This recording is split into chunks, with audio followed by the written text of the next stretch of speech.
Pole యాత్రలో భాగంగా ప్రస్తుతం మనం తుంగభద్ర నదీ తీరాన రాఘవేంద్ర స్వామి కొలువైన మంత్రాలయం ప్రాంతానికి చేరుకున్నాం. ఈ మంత్రాలయం నియోజకవర్గంలో అభివృద్ధి ఏ విధంగా జరిగింది, ప్రజాప్రతినిధులు ఎటువంటి అభివృద్ధి చేశారు, ప్రజల్లో ఉంటున్నారా, ప్రజల సమస్యలు ఏ విధంగా ఉన్నాయి, ప్రజలను అడిగే తెలుసుకుందాం పదండి.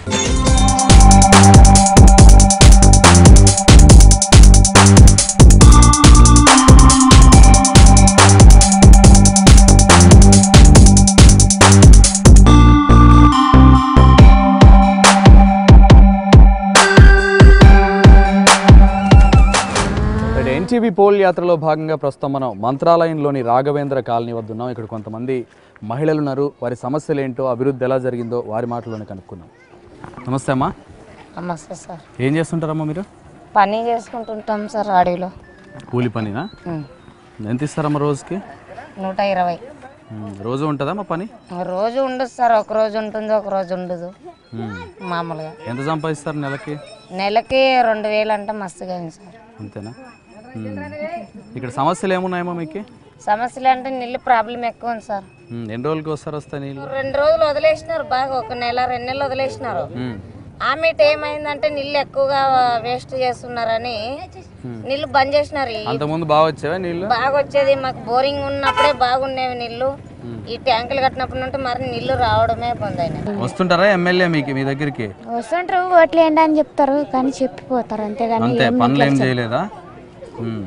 ఇప్పుడు వస్తారు కదా, ఎన్నికలు వస్తున్నాయి కదా, ఇప్పుడు వస్తారు, అడుగుతారా మరి మీ సమస్యలు చెప్తారా? చెప్తాం సార్, వాళ్ళు ఎవరు పట్టించుకుంటలేరు. నమస్తే పెద్దమ్మా. నమస్తే. ఏం చేస్తుంటారు మీరు? మేము వ్యాపారం చేస్తుంటాం. ఎన్ని సంవత్సరాల నుంచి ఉంటున్నారు ఇక్కడ? ఇక్కడ మేము ఒక 30 సంవత్సరాలు. 30 సంవత్సరాల నుంచి.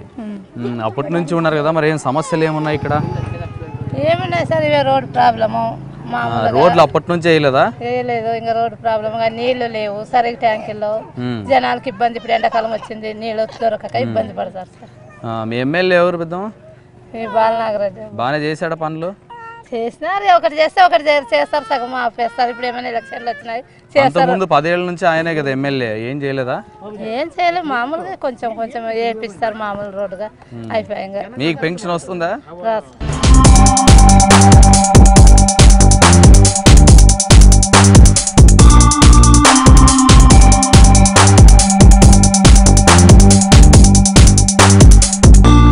తుంగభద్ర నది ఒడ్డునే కొంతమంది వరి పొలంలో రైతు కూలీలు ఉన్నారు. వారి సమస్యలు ఏంటో, అభివృద్ధి ఎట్లా జరిగిందో వారి మాటలోనే కనుక్కున్నాం.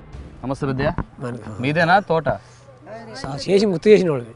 గుర్తు చేస్తున్నారా మీరు? ఎంత నెల సంవత్సరానికి? సంవత్సరానికి 1,00,000 రూపాయలు. సంవత్సరానికి 1,00,000 రూపాయల గుత్త? మరి ఎట్లా గిట్టుబాటు అవుతుందా? గిట్టుబాటు కాదు. ఎట్లా మరి? మరి ఎట్లా ఇంకా వస్తుంది పోతుంది అంతే. మీకు నది ఒడ్డునే ఉంది కదా?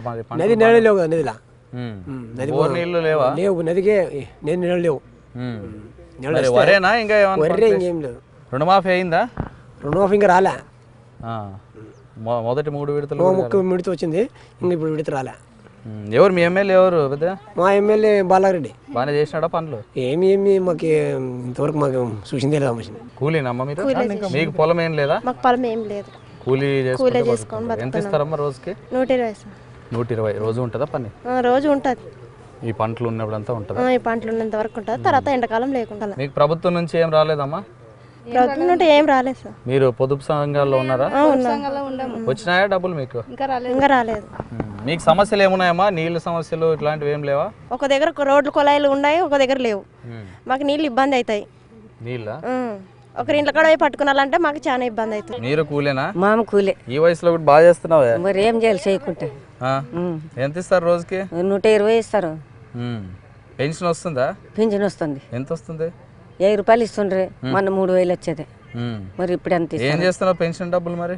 ఏం చేస్తాను, కొడుకుకి సూదులు మందులు గుళికలు అవల్ల. గవర్నమెంట్ హాస్పిటల్ ఉన్నాయి కదా? గవర్నమెంట్ ఆసుపత్రికి పోయే మాకు పోము. ఎందుకు? గవర్నమెంట్ ఆసుపత్రికి ఎవరికంటే చూస్తారు, దుడ్లు ఆసుపత్రికే పోయేది. ఏమేం సమస్యలు ఉన్నాయమ్మా మీకు? మాకేమే ఎండాకాలం వస్తే ఎట్లా నదిలో నీళ్ళు లేకుంటే నీళ్ళు ప్రాబ్లమే. మాకు ఇంటి ముందు తెచ్చేసే వాళ్ళు నీళ్ళు ట్యాంకర్లు, ఒక ట్యాంకర్ పెడితే 100 మంది కొట్లాడి పెడతారు. 100 మందికి ఆడవాళ్ళు కొట్లాడి పెడతారు. నీళ్ళు తాగుతున్నాము. మరి రోడ్లు ఎదుగుడు సరిగా లేదు. ఎక్కడో అక్కడ దూరం నుంచి కరెంటు సరిగా లేదు. కరెంటు కూడా ఎక్కడ నుంచి వస్తుంది? ఎండాకాలంలో చచ్చిపుడతారు. ఇంకా ఎవరు వస్తే బాగా చేస్తారు మీకు? మాకేమనుకుంటాము, ఎవరో ఒకరు పుణ్యాతులు వస్తే మంచిగా అనుకుంటాము. మాకు చంద్రాన్ని అనుకో, ఇప్పుడు ఆయన బాగా చేసినాడా?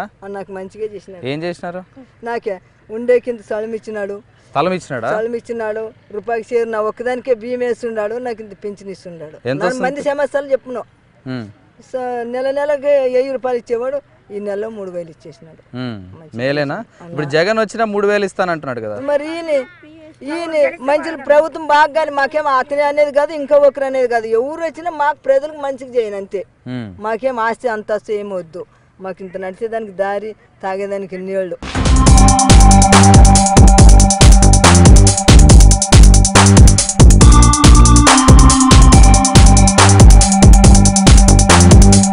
ప్రస్తుతం మనం మంత్రాలయం నియోజకవర్గంలోని చెట్నపల్లి వద్ద ఉన్నాం. ఇక్కడ కొంతమంది గ్రామస్తులు ఉన్నారు. వారి సమస్యలు ఏంటో, అభివృద్ధి ఎలా జరిగిందో వారి మాటలోనే కనుక్కుందాం. నమస్తే పెద్ద, ఏం చేస్తుంటారు? వ్యవసాయం. వ్యవసాయం ఎన్ని ఎకరాలు ఉంది? ఎకరం ఉంది. ఏం పంటలు వేసినారు? పత్తేనా? ఎక్కువగా పత్తి వేస్తున్నారా ఇక్కడ? ఎక్కువగా పత్తి. నీళ్ళు ఉన్నాయా? బాగానే నీళ్ళు లేవు. బయలుపలమే. మరి పంట ఎట్లా బాగానే ఉందా? ఏం లేదు ఈ సంవత్సరం. రుణమాఫీ అయిందా మీకు? రాలే. ఇంకా పెన్షన్లు వస్తున్నాయా మీకు? లేదు. ప్రభుత్వం నుంచి ఏం రాలేదా పథకాలు ఇట్లాంటివి? ఏమి ఇచ్చలేరు. పింఛన్లు అయితే ఇస్తారు. ఆడవాళ్ళు 3 వాళ్ళు పింఛన్లు అయితే ఇస్తారు. వస్తున్నాయా? ఇక్కడ నీళ్లు సమస్య, రోడ్లు ఇవి ఏమి అనకేం కాలు అని భూమిపై వస్తారు. ఎవరు వస్తారు తీసేది? ఎవరు పట్టించుకోలేదా? కనీసం మీ సమస్యలను తెలుసుకుంటుంటాడా వచ్చి ఎమ్మెల్యే? రారు. ఇక్కడ సమస్యలు ఏమున్నాయి ఊర్లోన? ఏం లేదు, రోడ్లు సరిగ్గా లేవు మాకి. అక్కడ అంతా చేసినారు. ఇక్కడ మా బాయ్ గారికి ఒకటే ఏం చేయలేదు. నీళ్లు బాయ్ గారి చాలా అధ్వానం అయిపోయింది. ఎందుకని అట్లా? తాగనీకి నీళ్ళు మీరు కూడా ఓట్లు వేస్తారు కదా, అడగరా? ఉండవే ఇస్తామంటారు. మన బ్రహ్మ ఉండడు కదా, ఆయన దగ్గర మీటింగ్ చెప్తా చూడు, రెడ్డి వచ్చిన దేని మీద భారం వేస్తాము చేస్తామంటారు. గెలిచిన తర్వాత నుంచి ఇంకా పట్టించుకోరు. ఇంకా మరి ఇప్పుడు ఎన్నికలు వస్తున్నాయి కదా, వచ్చినారా ఎప్పుడన్నా అడిగేకి? ఇంతవరకంటే రాలేదు. ఇంకా ఓట్లు వస్తే అడుగుతారా? మరి వస్తే అడగాలని ఉన్నాము. మీరేం చేస్తుంటారు? మేము ఇంకా ఇంటికాడ ఇంకా పెన్షన్ వస్తుందా? వస్తుంది. వస్తుందా? వస్తుంది. ఎంత వస్తుంది? మొన్న ఇచ్చారు 3000. నెలకి ఇస్తుండే. ఇప్పుడు 2000 వస్తుందా? 3000 ఇచ్చారు మొన్న. ఇంకా ఇప్పుడు నుండి 2000 వస్తుందా అని చెప్తారు. మేలేనా 2000 రావడం? ఏమో మరి 4 సరిగా సరిపోతుందా మీకు? ఏం సరిపోతుంది? అట్లే మరి వాళ్ళు ఇచ్చిన అంత మనం తీసుకునే అంత. ఊకే ఓట కల్పిస్తుంటాడు మొత్తము. ఆ ఇంట్లో పోయి ఇంట్లో కూర్చుంటాడు సార్ మొత్తము. అది ఇంటికాడికి వస్తాడు, ఈ గుడికాడ కట్టెక్కుతాడు, గడపద్దు చెప్తాడు, ఇంకా పోతాడు, ఊరాలో తిరుగుతాడు, అయిపోయి ఇంకేమి అంతే. మళ్ళీ మీ సమస్యలు ఏం సమస్యలు పట్టించుకున్నాడు.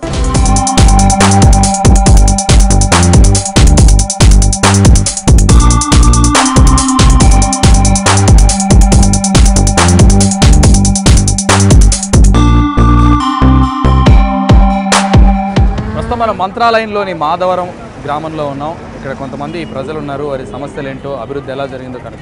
నమస్తే అన్న, ఏం చేస్తుంటారు మీరు? మేము వ్యవసాయం చేస్తుంటాం. వ్యవసాయం ఎన్ని ఎకరాలు ఉందన్నా? 2 ఎకరాలు ఉంది. ఏం పంటలు వేసినారు? మిరపేసినాం. మొత్తం మిరపేసినాం. మొత్తం ఎట్లున్నాయి రేట్లు? ఎట్లున్నాయి రేట్లు? ఏమో లేవు సార్. బోర్ నీళ్ళనా? నది నీళ్ళు. నది నీళ్ళ? నది మీకు బాగానే వస్తున్నాయి? బాగానే వస్తున్నాయి సార్. ఇప్పుడు బంద్ అయినాయి. ఇప్పుడు బంద్ అయినాయి. రుణమాఫీ అయిందన్నా మీకు? ఇంకా కొద్దిగా ఉంది సార్. ప్రభుత్వం ఎట్లా చేసింది? 5 ఏళ్ళు బాగా చేసింది. ఇప్పుడు ప్రభుత్వం బాగా చేసింది. ఎన్ని ఎకరాలు అనుకుంటే? 3 ఎకరాలు 40. ఏం పంటలు వేసారు? బయలు పంట సార్. బాగుందా పంట? బాగా మామూలు సార్. బాగా బాగానంటే కదా బాగుండేది. మరి రుణమాఫీ అయిందా? కాలేదు సార్. ఈ ప్రభుత్వం ఎట్లా చేసింది? 5 ఏళ్ళు బాగానే చేసిందా? అభివృద్ధి బాగా చేసేది సార్. మాకు పోటీ ఎట్లుంటుంది ఈసారి? హామీలు నమ్మే విధంగా ఉన్నాయా? అన్ని రాజకీయ పార్టీలు అన్ని హామీలు ఇస్తున్నాయి కదా.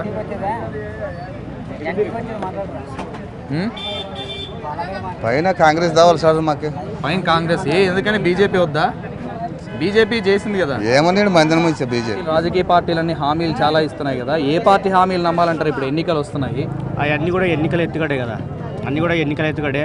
ఇలాంటి ప్రతిసారి పార్టీ ఎవరు కూడా ఇప్పుడు ఉనికి కోసం, గెలుపు కోసం వాళ్ళ ఇచ్చిన హామీలే తప్ప వాళ్ళ వచ్చిన తర్వాత చేస్తామనేది ఇంపార్టెంట్. ఇప్పుడు 2000 రూపాయలు పింఛన్ చేసినారు. దానివల్ల ఎంత బడ్జెట్గా అనేది లాస్ అయింది. నిరుద్యోగ వృత్తి ఇచ్చారు. నిరుద్యోగ వృత్తి ఎంతమందికి ఇచ్చింది? ఇవాళ చదువుకున్న వాళ్ళు చాలా మంది ఉన్నారు. నిరుద్యోగ వృత్తి మీద ఎట్లా అయిందంటే ఓపెన్ సర్టిఫికేట్, ఓపెన్ డిగ్రీ మీద లేదు. అయిన తర్వాత బీసీ కార్పొరేషన్ లేదంటున్నారు. వీళ్ళు అప్పుడు చేసి కూడా డిగ్రీ ఉండి కూడా వీళ్ళు నిరుద్యోగులే కదా.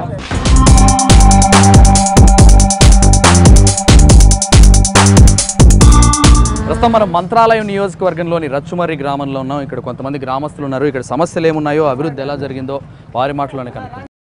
నమస్తేనా? నమస్తే. ఏం చేస్తుంటారు? ఏం సేద్యం పని చేస్తాం. సేద్యం ఎన్ని ఎకరాలు ఉంది? 5 ఎకరాలు ఉంది. ఏం పంటలు వేసినారన్న? అంతా పెత్తలేసి అంతా పత్తే ఎక్కువ ఇక్కడ చూస్తుంటే అంతా అదే. పెద్దలే వాన్ లేదు, అన్ని నీళ్ళేవో వాన్ లేదు. రుణమాఫీ అయిందా మీకు? యాది కాలేదు. మీరు తాత ఏ పేరు? మీ పేరు? నరసింహులు. మెరకాయలు వేసాం. మరి మెరకాయలు అసలు కడాకి. ఎన్ని ఎకరాలు వేసినావు? 3 ఎకరాలు వేసానా. 3 ఎకరాలు. బాగుందా పంట? బాగుండదు. రేట్ లేదు కదా. రేట్ లేదా? ఎంత ఉంది? 6,000 7,000 లాస్ట్. అంత క్వింటానా? క్వింటాలో. మొత్తం అంతా అవే వేసినావా? మాది అంతా అది వేసామా. రుణమాఫీ అయిందా? సగం పత్తి వేసాం, అది వేసాం. వచ్చే కొట్టిండు కానీ ఇంక ఏడొచ్చారు రుణమాఫీ.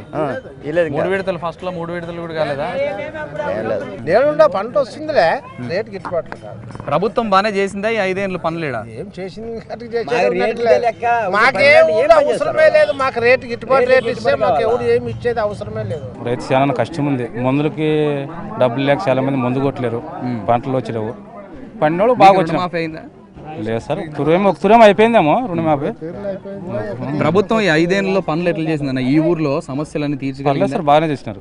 ఏం చేస్తుంటారన్నా మీరు? నేను వ్యవసాయమే చేస్తాను. ఎన్ని ఎకరాలు ఉంది? 5 ఎకరాల పొలం ఉంది. ఏం పంటలు వేసినారన్నా? మిరప, పత్తి, ఉల్లి. ఎట్లున్నాయన్నా? గిట్టుబాటు రేట్లు ఉన్నాయా? అసలు ప్రభుత్వ పథకాలు అవసరం లేదండి. మంచి రైతు గిట్టుబాటు ధర ఒకటి ఉంటే చాలు.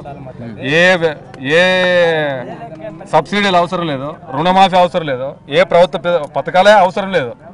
గిట్టుబాటు ధర కావాలండి ఫస్ట్.